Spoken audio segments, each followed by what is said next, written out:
and Johann Beringer is proudly showing off the latest additions to his collection of curiosities to his colleagues at the University of Würzburg. Beringer was considered by many around him to be a genius. He'd become a professor of medicine at the school at the young age of 27, and in just 20 years, he'd not only become the dean of the School of Medicine, but also the chief physician at the nearby Julius Hospital. This fast track to academic greatness had given him somewhat of an ego, and also a reputation of being an arrogant prick who thought he knew everything. Beringer's study of medicine had led to a fascination of the natural world, and this was why he'd begun collecting fossils. At the time, there were many theories of how they got in there. Some believed the fertilized eggs of these animals somehow got into the rock and grew up there. Some believed they were imprinted by the sun like an X-ray. But Beringer had his own theory, and he was not shy to confidently tell everyone around him that these fossils were actually carvings made by God as proof of his existence. Two colleagues at Würzburg, J. Ignaz Roderick, a professor of geography and algebra, and Johann Georg von Eckart, the university librarian, were particularly sick of Beringer's arrogance on something that was way outside of his area of expertise. And when they find out that Beringer had hired a trio of brothers to dig in a nearby mountain for fossils, they concoct a plan to put Beringer in his place. But what started off as a small prank on their asshole colleague would very quickly get way out of hand. Roderick and Eckart began carving fake fossils into limestone. They carved frogs and lizards, then, getting more creative, carved spiders in their webs. They look at their creations and laugh. How ridiculous! And they begin to carve even more outrageous things, like half-frog, half-fish fossils, frogs in the process of making baby frogs. And then they come up with the most hilarious idea for the prank. Oh my heavens, Eckart, that one is truly wonderful. Watch me as I carve quite the derriere onto this specimen. Ouch! Oh my, that does not look good. Maybe we call a doctor. Call Beringer? No way! I hate that guy. If only there was some other service out there one could use to easily find a doctor in my local area. I said, if only there was some service, maybe a website perhaps, that one could use to easily find a doctor in my local area. Helpers were looking, and then they wait. It doesn't take long before Beringer is excitedly showing off his new discoveries at the school. He proudly holds up one of the rocks and points to an engraving near the animal. You may not be able to read this, but this is God written in ancient Latin, he confidently tells his colleagues. Thinking he had discovered a true scientific breakthrough that would cement his legacy, Beringer begins documenting his newly acquired fossils, and soon he begins work to compile his discoveries into a book. He hires professional artists and engravers to capture images of his fossils for his opus Lithographia Würzburgensis. And soon, word gets back to Roderick and Eckart that Beringer was not joking about that book he was going to write, and that the manuscript was nearly done, and this freaks them out. Realizing their prank had now gone way too far, but also not wanting to confess outright, they begin to spread rumors around the school saying that Beringer's fossils were fraudulent.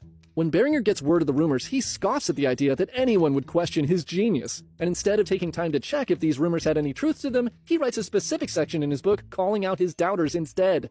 The pair, thinking the book would damage the credibility of their university, become desperate and try to show Beringer how his fake fossils could be easily made. But he refuses to hear any of it. This was going to be what history remembers him for, and nothing would stand in the way of his destiny. The book goes to press.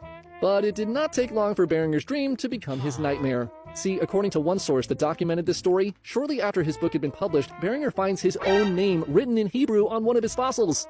He finally realized that he'd been fooled, but it's too late. His book is everywhere. Frantically, he begins trying to recall the book, and according to some versions of the story, he bankrupts himself trying to buy back all the copies to prevent his legacy from being tarnished.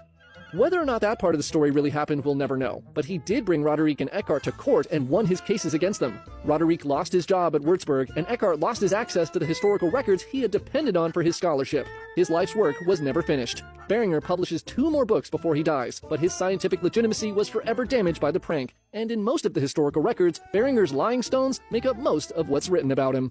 The affair of the diamond necklace.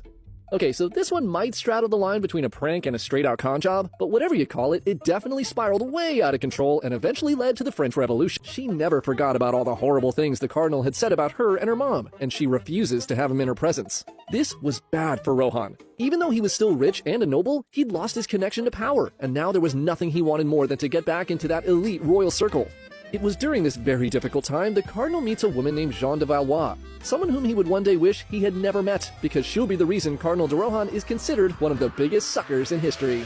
See, this lady Jeanne was, let's just say, a very interesting woman. She reportedly had some noble lineage, but her father was a drunk, and she was raised in a very poor home. She had traveled to Versailles to try and get into the good graces of Queen Marie, but despite her best efforts, found herself on the outside looking in. While in Paris, she somehow meets Rohan, and based on their shared goals of getting into the good graces of Marie Antoinette, they kick it off. Though she technically was still in a loveless marriage and also in a relationship with a pimp named Ruto, she quickly becomes Rohan's confidant and eventually his not-so-undercover lover. Rohan confides to Jean about how badly he messed things up with Queen Marie and how he desperately wants to get back into her good graces. Jean listens intently, and a small smile emerges on her face as she realizes she may have just found her ticket to the life she'd always wanted. She tells Cardinal de Rohan that she, in fact, had made her way into the Queen's court, and that if he wanted, she could help deliver any letters he wants to give her. Upon hearing this, the Cardinal is overjoyed and begins writing to the Queen and giving the letters to Jean to deliver. When Rohan is out of sight, Jean reads every letter and has her pimp boyfriend Ruto forge the Queen's handwriting and write letters back to him. The correspondence continues, and the Cardinal sends more and more letters. The replies he gets back start to get flirty, and eventually the quote-unquote Queen confesses her love for him. Rohan asks Jean to arrange a meeting with the Queen so he could talk to her in person and apologize. And so, not making this up, she hires a prostitute who kind of looked like Marie Antoinette and tells the Cardinal to meet her in the gardens of Versailles in the dark of night. At this meeting, the Queen forgives Rohan for everything he'd done. He cannot believe it. This has all worked out way better than he could have ever hoped. And as a thank you, he begins to give lots of money to Jean to show his gratitude. Now, this continues on for years, with Jean's life getting better and better, until in 1785 when she meets a pair of desperate jewelers who ask her for help. As she listens to their request, her mind races with the riches that are right there for her to take. All she would need was a little help from her old friend Cardinal de Rohan. See, these jewelers had crafted an extremely expensive diamond necklace for the mistress of the previous king, Louis XV. But before they could deliver the necklace, the king died, and so they were stuck with this incredibly expensive piece of jewelry with no buyer. They had tried to ask King Louis XVI if he wanted to buy it for his queen, but when he asked Marie if she wanted it, she found the idea of wearing a necklace made for the former king's mistress repulsive and refused it twice. The jewelers were now in dire straits. The necklace was valued at 2 million livres, which is about $20 million in today's money. And having that much capital tied up in an unsellable piece of jewelry, they were on the brink of bankruptcy. Smelling their desperation, she's reminded of how the Cardinal's desperation had worked out really well for her. And so she comes up with the ultimate plan to use both the jewelers and the Cardinal to become richer than she could have ever imagined. She goes to Rohan and tells him that the Queen really wants this expensive necklace, but she's afraid to buy it because of how it'll look to the people of France. The economy is kind of in the toilet, and it would look super bad for the Queen to be splurging on herself, so she asks Rohan to buy it in secret for her. Rohan, wanting to remain in the good graces of the Queen, agrees and negotiates with the jeweler to buy the necklace in installments. He delivers the necklace to a man Jean had told him was one of the Queen's men, who immediately delivers the necklace to her, and she begins stripping the diamonds off the necklace and selling it on the black market in London and Paris. Meanwhile, Rohan eagerly looks forward to hearing from the Queen, expecting her to thank him for the wonderful gift, but she never says anything to him about it. In fact, he doesn't get any letters, and she doesn't even wear it in public at all. Eventually, the jewelers come to Rohan for their second payment, and he hesitates in paying it, saying he doesn't know if the Queen actually likes the necklace. Freaking out, the jewelers rush to Versailles and somehow manage to get to the Queen, and they ask why has she not worn the beautiful necklace yet? Queen Marie is at first very confused, but as the jewelers continue to speak, she becomes livid hearing the full story. Rohan is called to the palace at Versailles to stand before the king and queen, and confused by what they're saying, he shows them the letters he'd received from Queen Marie as proof he had only done what she'd asked. The king and queen are outraged by the forgery, and soon Jean, her pimp boyfriend, and the prostitute who had impersonated the queen are all also arrested along with Rohan. They're given a public trial, with the royals expecting this should be an open and shut case. But this is where the story gets even crazier. See, the citizens of France hear about everything, and they surprisingly take the side of Cardinal de Rohan. The people of France had been suffering. They had long made up their minds that they did not like Marie Antoinette, and that she was spending the kingdom into ruin. Rohan is eventually found innocent and acquitted, though he's eventually exiled by the king. The pimp is also exiled, and Jean is found guilty and sentenced to be branded and imprisoned in the Salpêtrière for her crimes, though she escapes just a year later by pretending to be a boy. She runs away to London and writes a memoir of the whole event, blaming Queen Marie Antoinette for everything. The only thing the people of France remember following the trial was the obscenely expensive diamond necklace. This fuels the ideas that had been taking hold at the time that the royalty were removed from the lives of their citizens and that there needed to be drastic change. Though she was completely innocent in the crime involving the necklace, Marie Antoinette becomes even more hated by everyone in the country, and her reputation never recovers. The animosity towards their queen and the entire Bourbon monarchy continues to build until the French Revolution begins just 3 years later, and famously both King Louis XVI and Marie Antoinette would both be beheaded via the guillotine. Isaac Bickerstaff Partridge makes sarcastic comments about the infallibility of the Anglican Church, the same church that Swift happened to be working for. The slop writing was one thing, but a jab at his church was a line too far. So with his favorite day of the year, April Fool's Day, coming up, Swift comes up with an idea to put this fraud Partridge in his place. And by put him in his place, I mean he sets out to destroy this man's life. he writes and publishes a letter he titles Predictions for the Year 1708, using a fake persona named Isaac Bickerstaff, Esquire. In the letter, Bickerstaff claims to be an astrologist, just like Partridge, and in a very similar smug writing style to Partridge, he writes his own set of bold predictions for the year. In a rather extensive list that includes many would-be world-changing events, he predicts that the famous almanac writer, John Partridge, would infallibly die from a raging fever on March 29th at about 11 p.m. at night. The letter is published, and soon becomes the talk of the town. Partridge reads a copy and is appalled that someone is out there saying he's gonna die. Slightly disturbed, he brushes it off. But this was only the first stage in Swift's multi-part prank, and if John Partridge thought this was the end of it, he was dead wrong. On March 30th, the day following the day Bickerstaff had predicted Partridge would die, Swift publishes another letter entitled The Accomplishment of the First of Mr. Bickerstaff's Predictions. This time, he doesn't write as Isaac Bickerstaff, but instead writes as an anonymous government employee. In the letter, the official confirms that Bickerstaff's prediction of John Partridge's death was in fact accurate, with the only mistake he had made being the time of death. Despite a minor error, the prediction was remarkably true, and Partridge had died exactly as Bickerstaff had said, with the fever and everything.